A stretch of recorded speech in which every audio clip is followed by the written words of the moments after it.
Welcome to Top Rated Gym Podcast for the gym owners aiming to take their business to the next level. I'm your host, Andre, and I'm interviewing top performance, best rated, highest revenue, fastest growing gyms in the world, regardless if they have a single location or empire of thousands. If you own a gym and looking for ideas how to get more leads, increase conversion, grow your membership base, or facing troubles with customer retention, maybe your employees, or operational challenges, this is your podcast. Let's get started.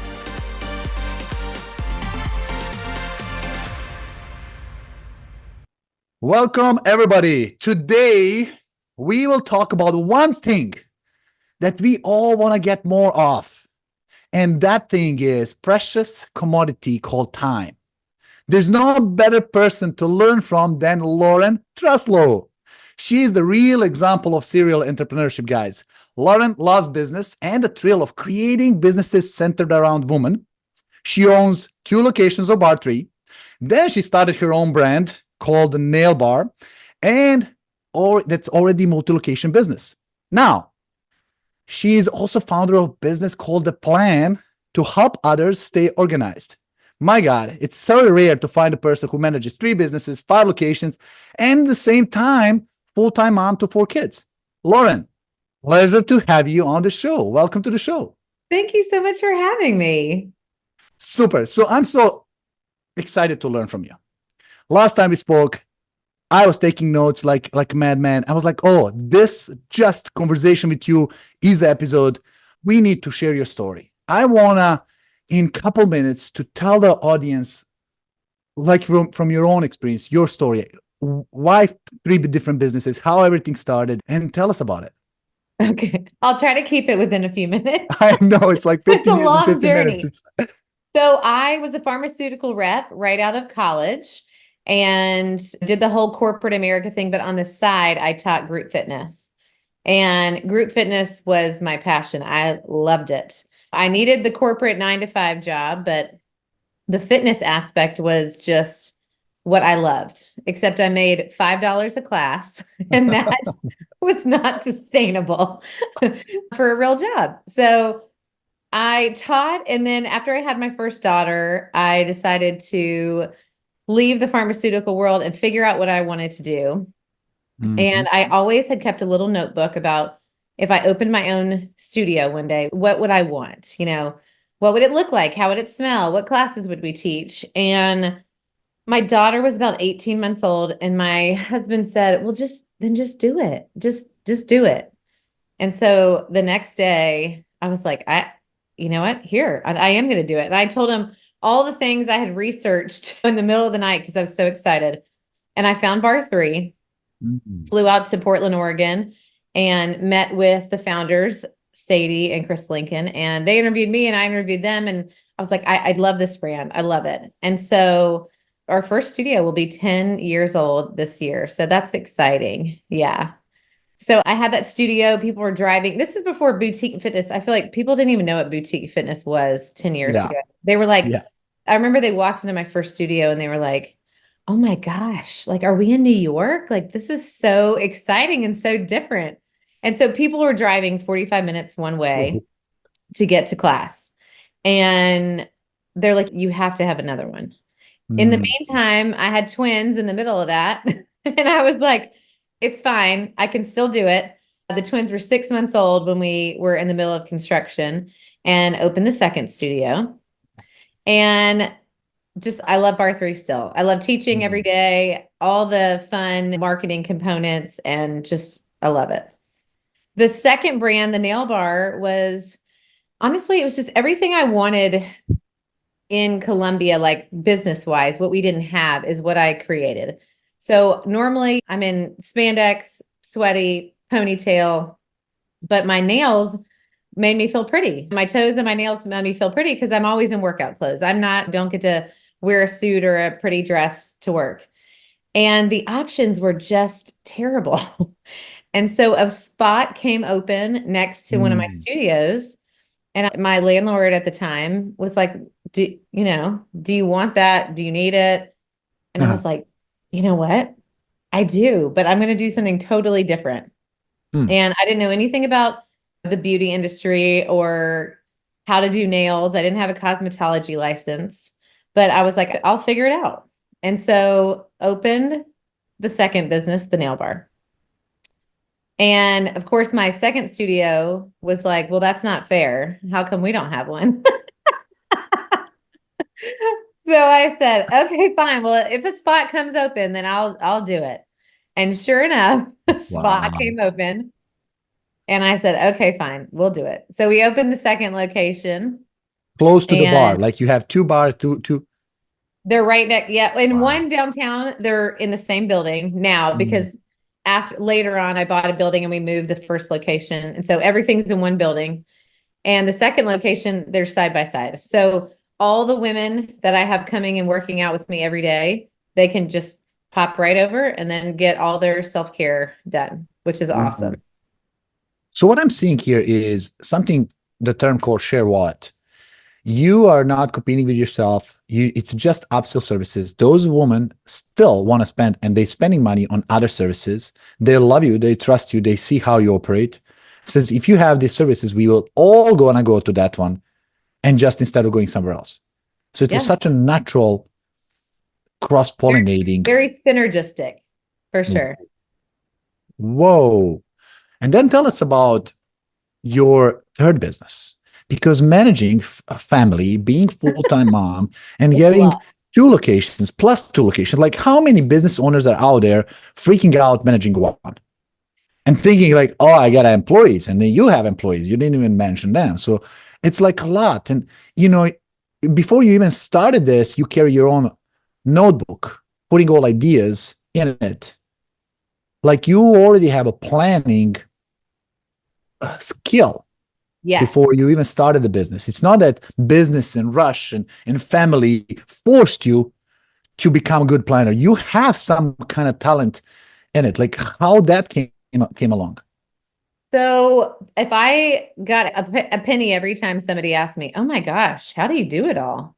I mean, then I wouldn't have to have any businesses. I would just be rich. People ask me all the time, I don't understand. How do you do it? How do you do it? And I would always say, because I'm organized, I plan, and I'm a paper planner girl. Like I don't like it on the computer. I want to see it all. I want to cross it off. I want to check it off. And then I realized that I had a bunch of different books everywhere. I had notes here, and what my planner was before I created my own wasn't exactly what I wanted. So when COVID happened, I realized what I loved the most about my businesses, the connection with people and the face-to-face interaction of all four of my businesses was no longer a positive. And I was like, I need to diversify. Now, I'm not one to just start a business just to start a business. Like I really need to find the love and the passion and something that I really believe in and stand behind. And I was like, okay, well, let me just think about what that could be. And one day I hired a personal assistant for the first time, and I'd never had one before. And I was like, well, I don't even know what to do with with you. And I said, well, let me order you a planner and we'll plan side by side. And so I went online and I was like, oh my gosh, they're out of stock. And I was like, you know what? I really I don't like it anyways. It's lacking and missing a whole bunch of stuff. I'm just going to make us one. And she laughed. And I said, no, I'm serious. I'm going to make us one. So I got a whole stack of white computer paper, drew out what I wanted my planner to be, and then called my graphic designer friend. And I was like, can you make this from my drawing to something on paper? And she was like, yeah, of course. And that is where it kind of started. And when I got down to the cover, I was like, I just don't want it to be some geometric, like computer generated thing. I want it to have meaning and purpose and uplift other women. And so I called four of my friends who are female artists, and I was like, hey, can you paint me something to be on the cover? And they're like, yeah, absolutely. So that's kind of where it started. And that's the Plan by Lauren Truslow. And it's like all these different planner facets, but the main product that we originally launched with was the plan. And it's a page for each day.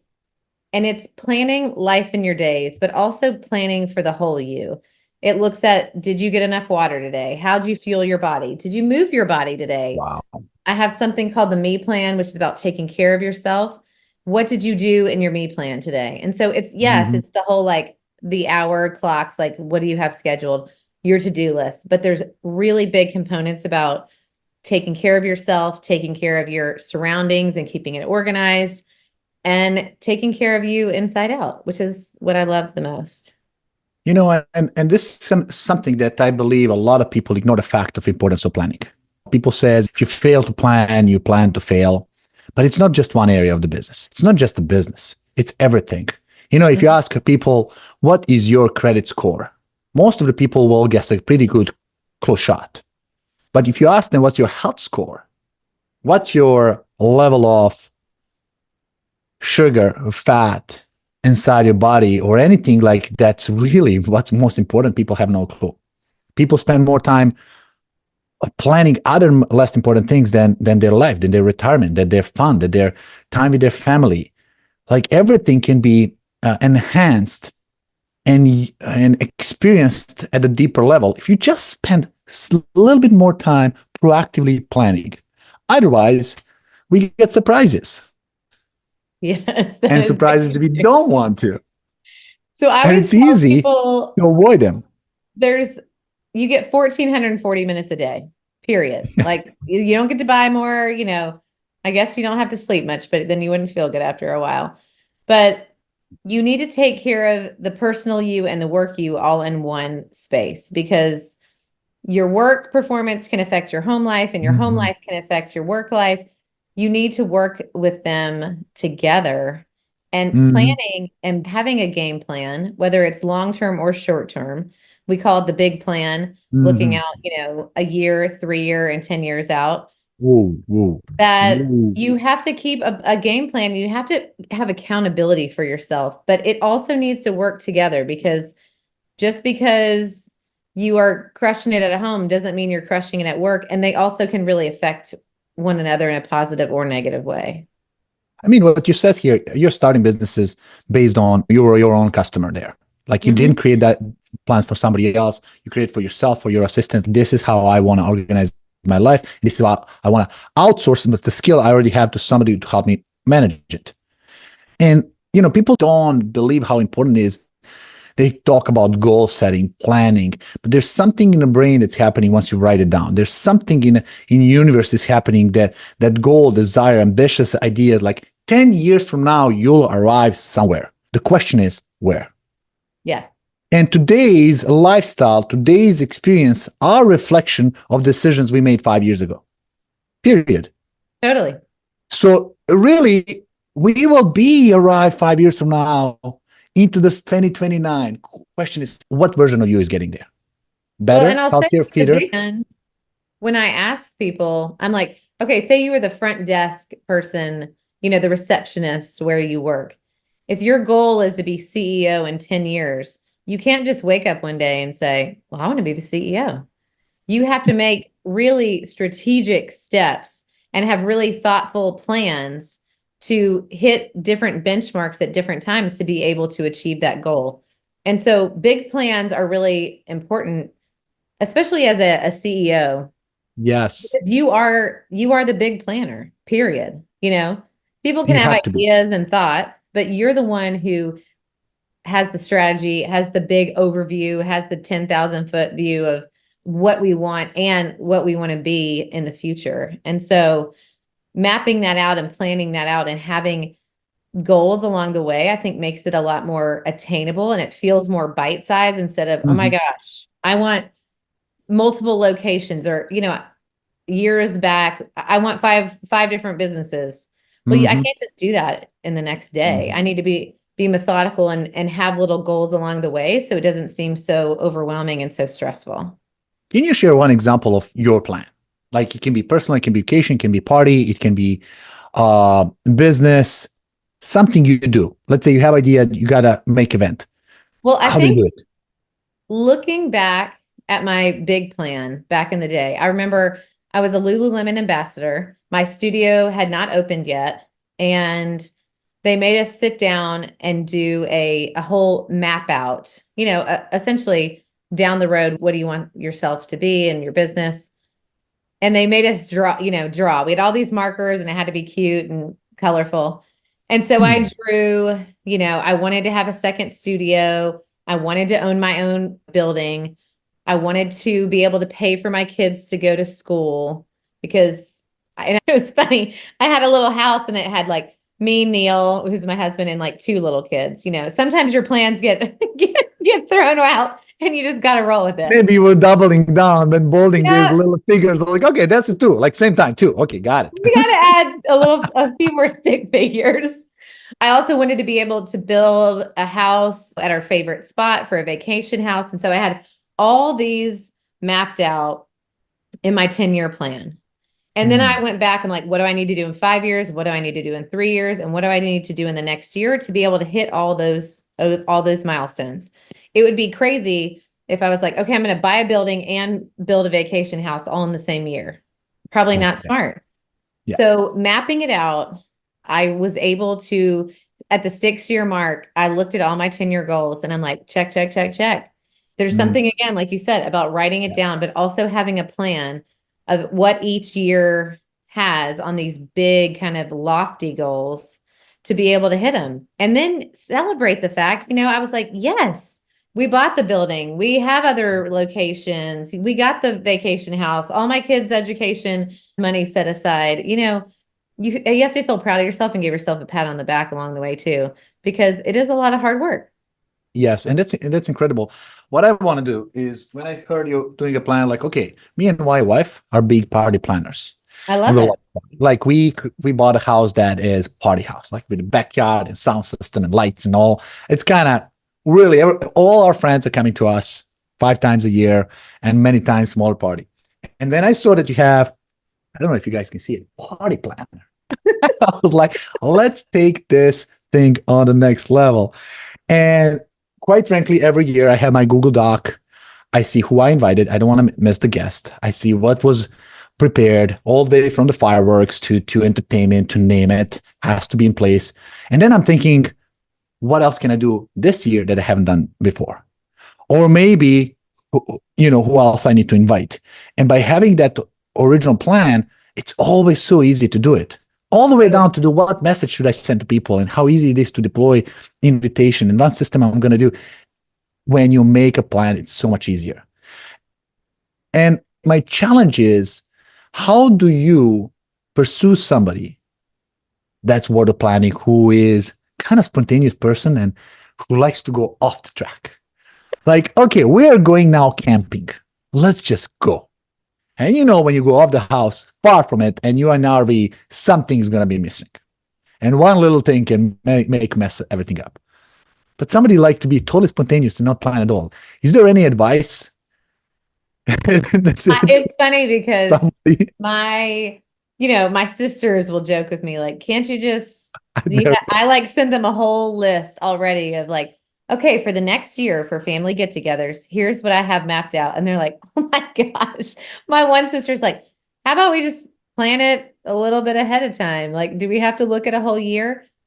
But our lives are so busy and so chaotic. And the more you add onto your list, the harder it is to make time for yourself. I talk about this all the time. Women specifically are so in tune with everybody else and all the maternal, I need to do this for this person, this for this person. And then all of a sudden you're just off your to-do list. And so spontaneity is totally, there are plenty of times to be spontaneous and throw off the cuff, but on really important things, business, family, running your household, it is so much easier to be planned and be enjoyable. Organized. Because then you can check things off and then you have time for the self-care or for something. You love to have a party. I love to have a party too. And nobody's going to come to your party if you tell them the day before. You got to tell them ahead of time. And so that does require some planning. So I always like to say, you have nothing to lose. Give it a try. If you don't feel like you are crushing it in life, in business and personally, I had a whole chat with one of my corporate speaking groups that I work with. And I said, raise your hand if you feel like you're crushing it at work. Are you number one in the company? Are you number one in sales? No hands up. All right, raise your hand if you feel like you are absolutely just at home, feeling good. Your family feels like you're doing great. Like who? Nobody raised their hand. I said, so we have nothing to lose here to give this organizational aspect a try instead of just trying to wing it and put out fires all day. Yeah. There are definitely fires that will pop up and you have to pivot and be a little bit more flexible, hands down. Or, sometimes we think they're fires and they're really not. And we can make sure we deal with them at a time that we've already blocked off for that specific bucket. But you have nothing to lose to try the organization, to check things off the list, to map out your week. I call it my Sunday strategy. Every Sunday, I take a look at my month at a glance, rewrite it onto my weekly schedule, map out my meals, all my meal prep items, make my grocery list, put my to-do list from the week before onto the Monday, and I feel really in charge of my week. And that makes me feel No surprises. In control. Yeah. You already give me one of the curious answers, like how do you plan the week? I'm big on discipline, on daily routine. Me too. And I am in routine always, even if I travel, I got to figure out how to back in that, because the moment I miss it, I feel that whole day goes stumbling. Like I wake up around 5 o'clock, I hit a gym by the time 5:36, depends if I'm doing personal training or group workout. And then I'm coming back, I'm taking my protein, I'm taking a cold shower, I'm doing my meditation in the morning. I'm starting, whole mind, body is totally ready, reset for the performance. If it comes Sunday and I tell myself I'm lazy and I'm going to kind of skip this, let me slip in, the whole day I'm operating at 30% of my capacity. It's almost like I'm dragging myself. And I'm thinking like, oh my God. I feel you. And I do that even on a Sunday. It's like, boom, I need more of myself. And even when I go on vacation, I don't want to go on rest mode and recovery mode because it's experience. I want to maximize every moment of exploring the Italy or Europe or even any other place. Like, okay, even on vacation, let's sneak out, let's go gym, let's dive into cold plunge or do something, spend 5 minutes with yourself. And then like, whoa, this is awesome. Let's do it. Even before cold plunge. I don't think I could do the cold plunge. But I like cold plunge or cold shower when you're hot and warm, because I don't like it. I'm not going to joke. Every morning I come in front of the shower and it's like, do you really have to? And then my other voice says, there's no negotiating. Just do it. And I open it up and flush it out. And you scream. I scream like, and I feel like every little drop is hitting my body and it's awakening. It's like fire going through my brain and firing up every nerve cell. And I'm like coming out like, oh, bring it on. Like, that's Here it. Here comes the day. That's Here right. comes the day. Like, let's, like I drug myself with dopamine in such a highest level every morning that no matter what comes in the day, that's it. I'm bring it on. But that's something I learned because I had a history of anxiety where I would dope myself with a coffee and the coffee drops. And then I would like, my God, like, And I never knew what's anxiety. I never knew what's being bored. But when I figured out a routine that drugged me in the morning with my natural infused excitement, then I never go back. Never go back. Even on a cruise, we go on a cruise and I was like, okay, babe, sleep in. I'll be back. And I'm back like, let's go have a breakfast now. I want to chat with you about, your day. Like, how do you have 5 businesses and each of them has a problem. There's no business that doesn't have challenges. There's no family that doesn't require time and unexpected things. Like you wake up, how do you handle it? That's what people want to know. So I do think the Sunday strategy helps a lot. And I also have what I call my recurring items. For example, Monday, 8 a.m., I have the same meeting with the same people. Then I teach at 9:30. Then I have a different meeting at 10:45, a different meeting at 1 o'clock. And all those are my recurring, activities on Monday. Pre-scheduled, upcoming. Yes. Always happens. I know they're happening. I don't schedule over them. So I map all those out. And like my planner has from 5 a.m. to 9 p.m. And every hour has something. If the meeting is 2 hours, then I arrow it down for 2 hours because I need to see at a glance what my day looks like. Not look that I have a meeting at 10:30 and then not another one till 1 and it looks like I have free time in the middle because I don't. I need to see exactly how that day looks. And then also I have some wiggle room. I like love to time batch. So maybe I'll have a 2 hour block that I'm like, this is my 2 hour block on Wednesday afternoon is my strategy session with myself, or Wednesday morning is my content for social media. I have time that's a little more fluid, but it's all time batched and it's spoken for so that I know things that I need to do personally as the business owner, as the CEO, that there is time for those specific buckets that I'm in charge of.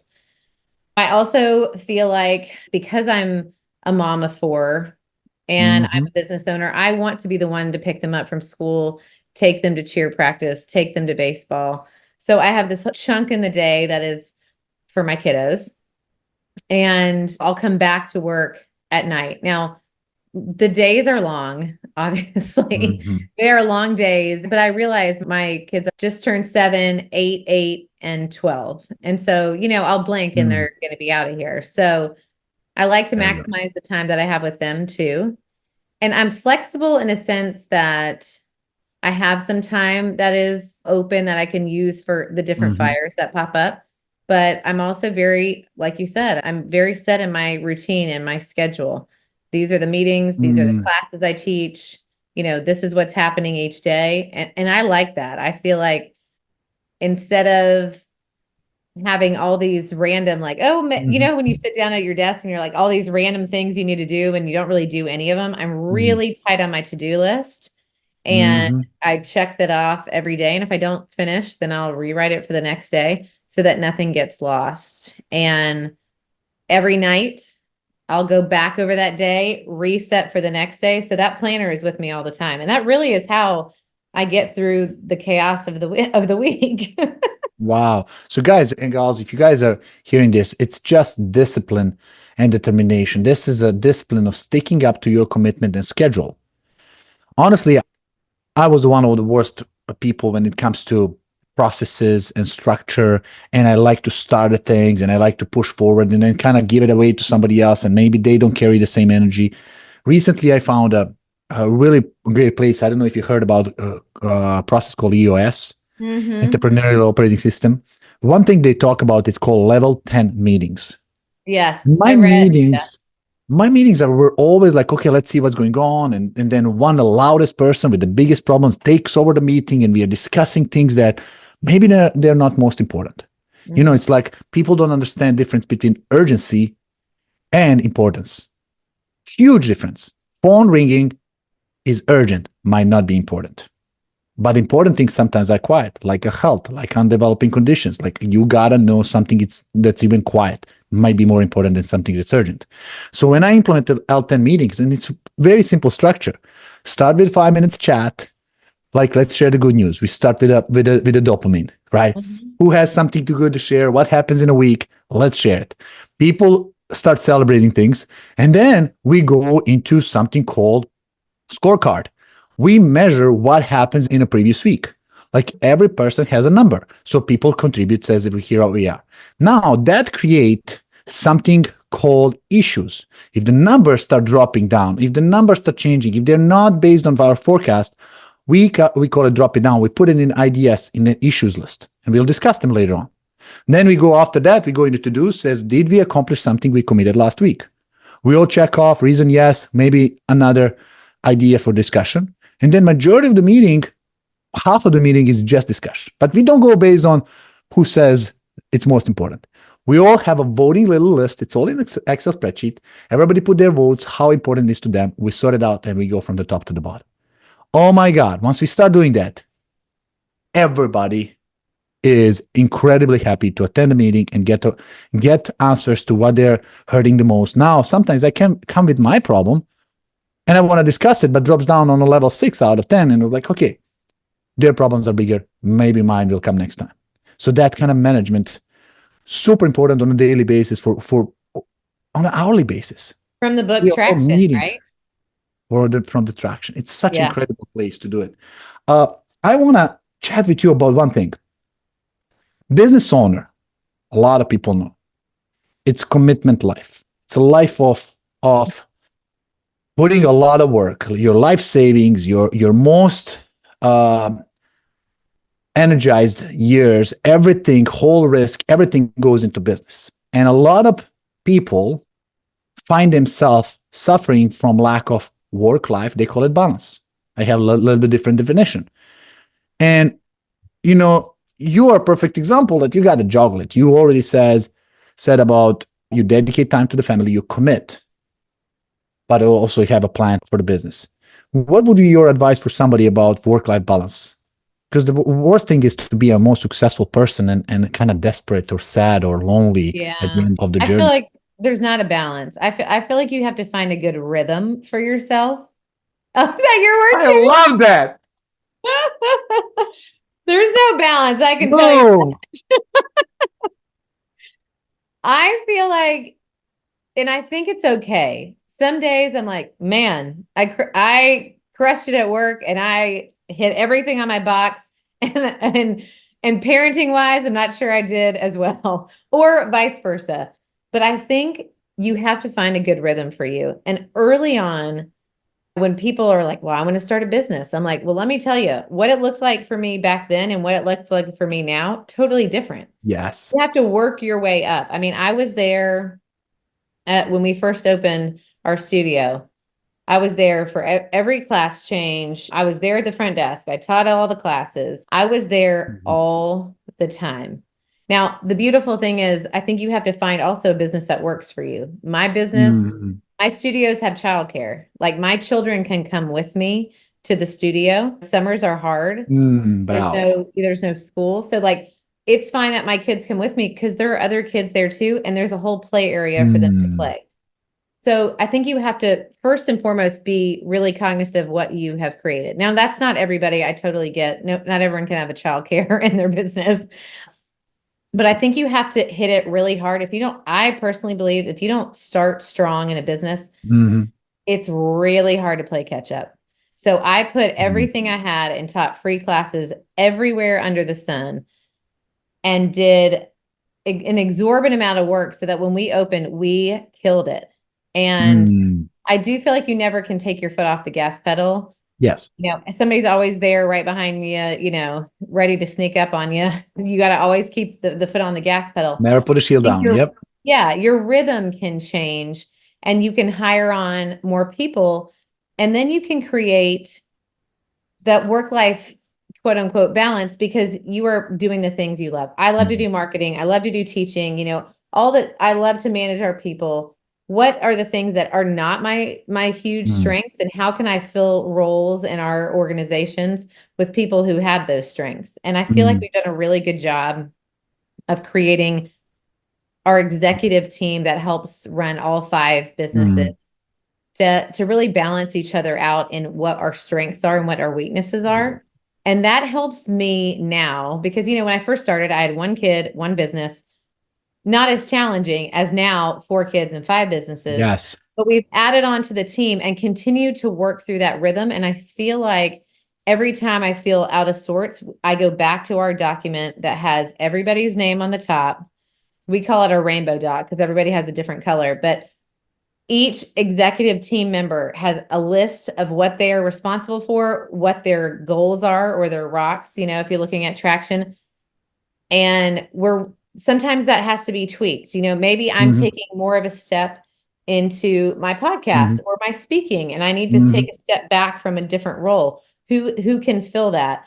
And so constantly looking at that and giving mm. yourself a gut check. Wow. Uh, do you feel like you're in a good rhythm with yourself? Like really only you can tell yourself that. You're the only one in your whole business that's not replaceable. So Yeah. you need to make sure everything works for you and that you feel good about what's going on. And then it will all trickle down from there. Wow. So first of all, let me summarize that. First goes to psychology. First, you says doesn't exist. I agree with you 100% because if you just think about that work balance is something that you operate by, then there's some kind of skill. And then scale has work on it and life on it. And the more you put towards work, less is from life. It's like you're taking from the life in order to give to the work, and you're making less balance and you're tipping over, right? It's almost Yep. like, whoa, I don't like that. That There's doesn't no make, freaking it doesn't make scale. any sense, does it? There is nothing leverage. Mindset that exists, it's a gone.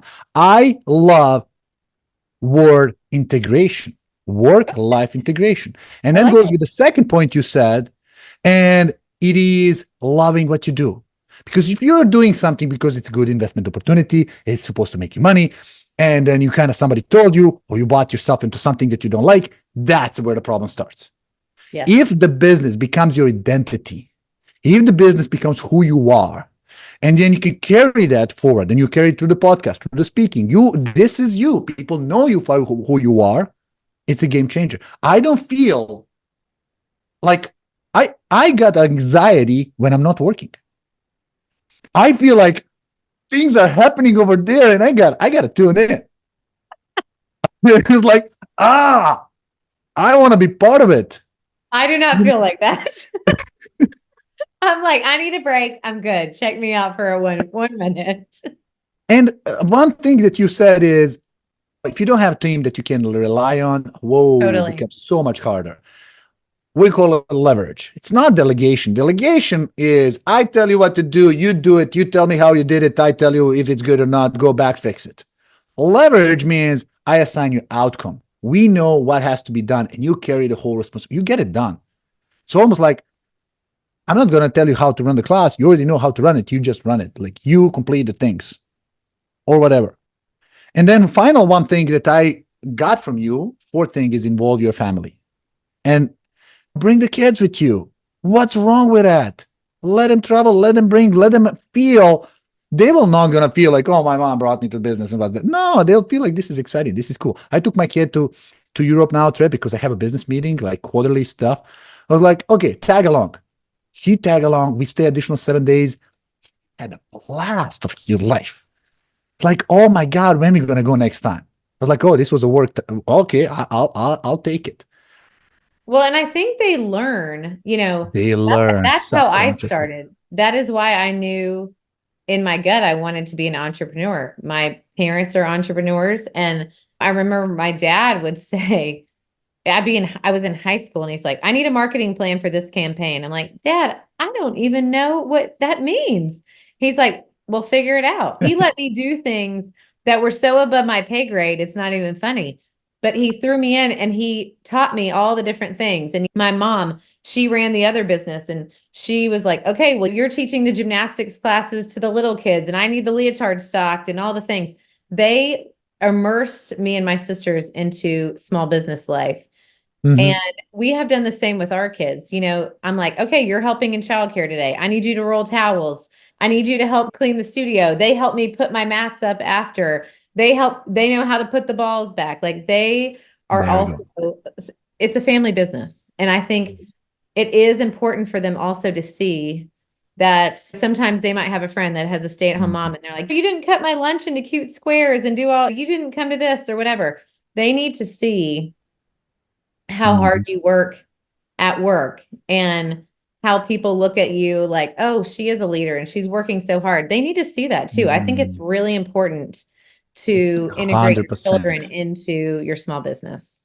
And you're so right. My mom, same thing, 4 kids. She is an Iron Woman. Like, she has multiple businesses. And one thing she did with us, it's always financial incentivizing. I would come home from school, and I would get B, for example, as a grade. And my brother get A. I was the youngest, and he got $5. I got nothing. I was like, what's that? I was like, oh, he got A. You got the A, you get $5. So next time I'm fighting for that A, and I'm piling up A's, and I'm getting my money. And then it was time to buy a bicycle. All my friends got a bicycle. My mom didn't buy me a bicycle. Says, you have your own money, spend it. So I have to collect money enough and buy my own bicycle. So now it's mine. She couldn't take it from me. She can't forbid me to driving it. I was like knowing value of money since age 7. I don't know if that's legal or not legal, but she was like, damn, you gotta guys learn. So everything, chores, from name it, she would incentivize it. She Oh, was so economist, she was business woman. And now that resonates. When I was 14, I had like, mom doesn't pay enough. I'm gonna get another job. So I start myself different things. And see by you, the time mom. I was 16 years old, being a DJ and having my music production. It's like, okay, I got addicted. This is good. Having my own cash. It's Well, kind and of, now it's so much easier. We have those green light cards for our kids where you can load money on, they can look on the app, they can see yeah. exactly how much they're getting versus just giving them dollars and then stuffing it at a piggy bank. Like so much more tangible now and it's so much more visual. They're like, how much money do I have on my green light card? I'm like, well, your Correct. sister has a lot more because she didn't spend it. That's right. So I was doing with my son as well. He was like, Dad, can I buy this? I was like, yeah. Do you have money? I was like, no. It's like, okay, go clean up the garage. That's like $5. Clean out my car, another five. I was like, I need 10 more. Says you can cut the grass for 25 if you want to. I can skip the lawnmower, but you get paid instead of a lawnmower. So he did it. I had to correct him. He did it. He get $25. Like, oh my God, I'm gonna cut lawn all the time. But one week I was not home. He asked mom to cut, and mom gave him $100. I was like, no, that's not how you do it. You are breaking my bank here.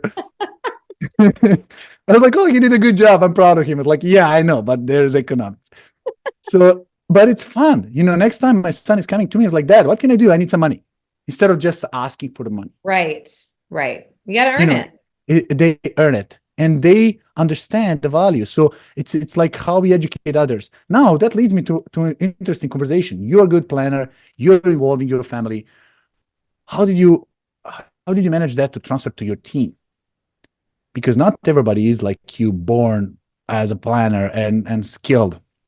Like what can I do with my team to transfer them as a planner? And I've learned, I feel like as I've gotten deeper into this business, into this organizational aspect, I just took for granted that everybody thinks the way that I do. And that's not the case. Yeah, man. I might be terrible at something else and they might be great and vice versa. But my team has really bought into our planners and Mhm. making sure they're crossing their to-do list off and really honing in, like we talked about earlier, on our Mm. meetings Yeah. and our Lead agendas. by example. You show them Absolutely. how you plan. Absolutely.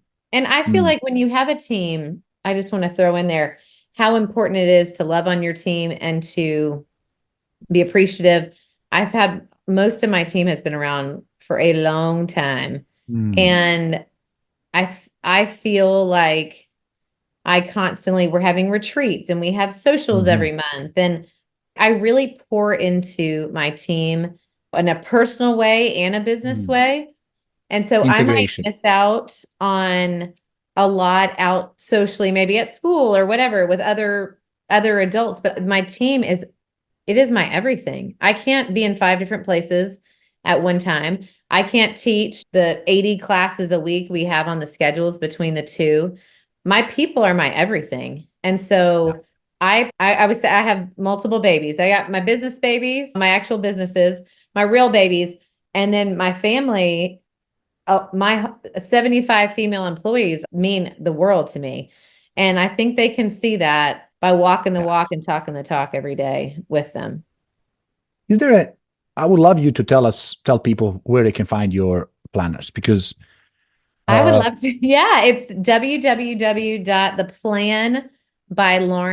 www.theplanbylaurentruslow.com. And at this point now, we have a simple plan, a regular plan, the Christmas plan, the party plan, the academic plan, the camp plan. We got a plan for everything, y'all. and I'll tell you guys, buy two when you order because you'll immediately know about one person, maybe close to you, maybe somebody you see on a daily basis Yeah. that might appreciate it. And Yes. it's kind of fun. There's something that's happening with the planning.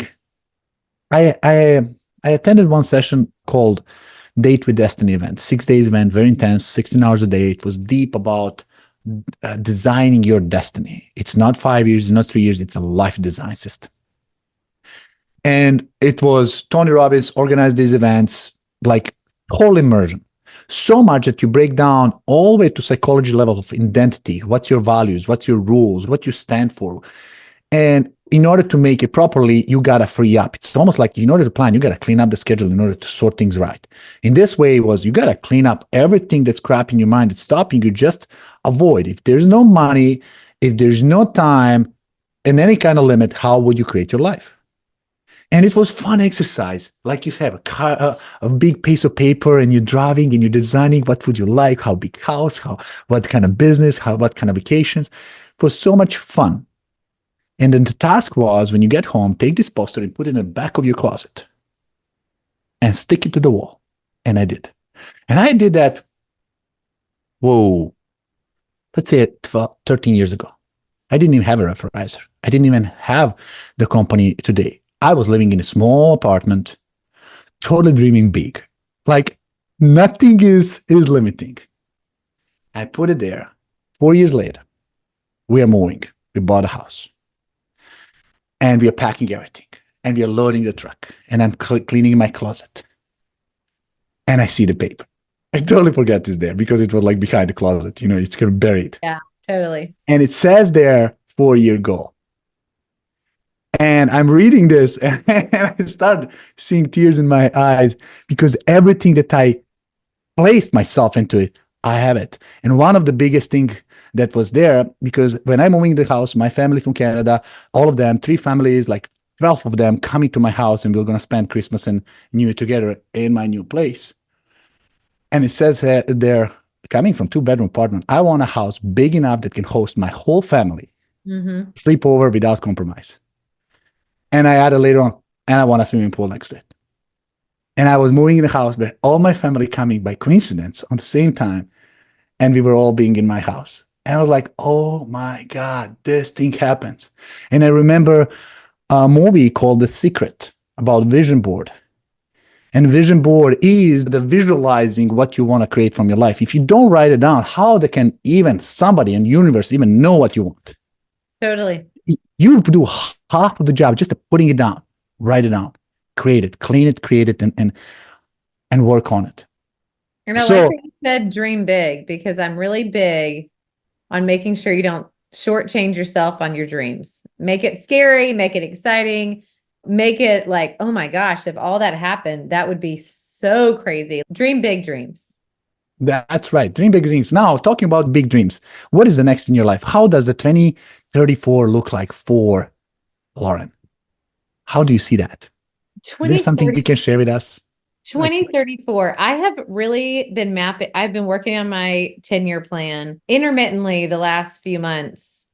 And I would say personally, I'm mapping out big experiences with my children before they go off to college. I think that's important. There's places we want to take them. We are big travelers, my husband and I, and we want them to see the rest of the world as well. So that's a big one.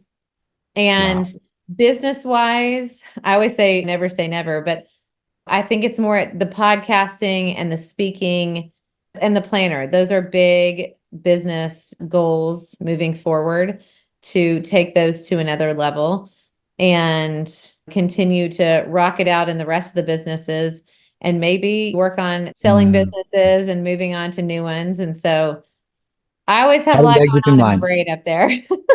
And this is it, guys. If you don't have a plan, things will never happen, right? Right. I know audience, if you go to any audience, how many of you have exit plan? And rarely people will raise the hand. You have to. Yeah, you have to. And I think when you teach fitness, not that I couldn't run the business, but I turned 40 and I was like, okay, well, it's not like I can teach group fitness when I'm 75. I'm not sure anyone would want to take my class. So you have to look at what's the next phase and make sure your business, like I said, is one of your babies. Like, who would be the next person who could take these business babies and continue to grow them? And so it's important for me to create plans for each business so that it's healthy and moving forward in the future. Wow. Listen, I think that people who are listening to this will be taking the planning and thinking about planning different from now on. I know there's no successful person absolutely out there, not only successful, but fulfilled. Because ultimately, definition for ultimate failure that cannot be worse is a success without fulfillment. Totally. And if you have all success and all the money and all the things you accomplish without really life, without fulfillment, without being good in all areas, finance, relationships, money, experiences, health, nothing matters. And everything is part of putting it time for yourself, putting it time for others around, putting time for what matters. At the end of the year, at the end of the life, nobody says, I wish I spent more time in the office. Yes. I say that often. You got to make sure, what do you want people to remember you as, Time goes on. This is the currency that we all have the same amount of. Plan it properly. We all have time for what's most important to us, period. You always find the time. Just make other things important. I love the exercise when you take all 7 things, and I have it somewhere here. It's right here, reminder. I don't know if you can see it, but this is 7 areas of the life that I go by. And first one is physical body. Without that, nothing matters. Totally. Right? Healthy person has a million desires. Sick person has only one. And then emotions and meaning is the second one. If I don't put myself in a state that I enjoy the day, enjoy the life, enjoy what I do, enjoy people I work with, who cares? Miserable doesn't work. Healthy and miserable. But then a relationship. I got to fill myself with the joy to the full cup so I can give that joy out. I don't want to go in a relationship like with my crappy mindset, like, oh, I'm here to take relationship, help me out. No, I got to be giver, contributor, lover. Like, you have to go with a full cup. Then it's time. You fill up your cup, and then what's remaining, you manage it properly. That's where we're talking about, green one. And then it comes work, career, mission, finances, and then celebration. They're all equally important. If you don't miss to plan one of these things, kind of coincidentally, I have it here. So it goes, it goes as a reminder all the time.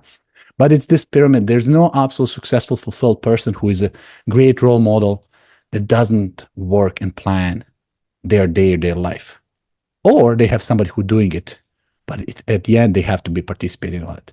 Oh my God, this is incredible. Lauren, you're amazing. Guys and girls, whoever is watching, listening this, take opportunity to step into the world of planning. Go to the Plan by Lauren Truslow.com. Google it, search it, give yourself a gift, give others a gift. I'm not here to make promotions. You know, the podcast is all about adding value. But when I see something so cool like this, I have to mention it. I have one, and I'm going to be buying this as a gift to others. It's always good to have a good plan. Lauren, you're a gift.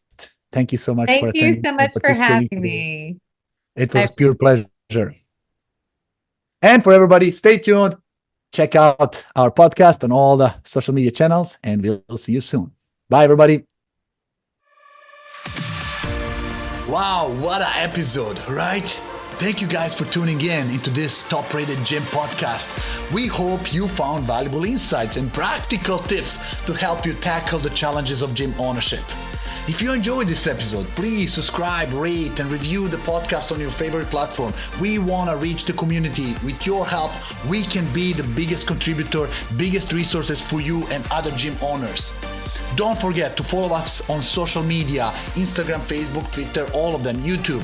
If you have any questions, feedback, or topics you would like us to cover, or people you would like us to interview, or if you want to be interviewed on the podcast, reach out at topratedgym.com. Stay tuned, stay motivated, keep pushing your gym to the top. Until next time, this is Andre signing off. Bye.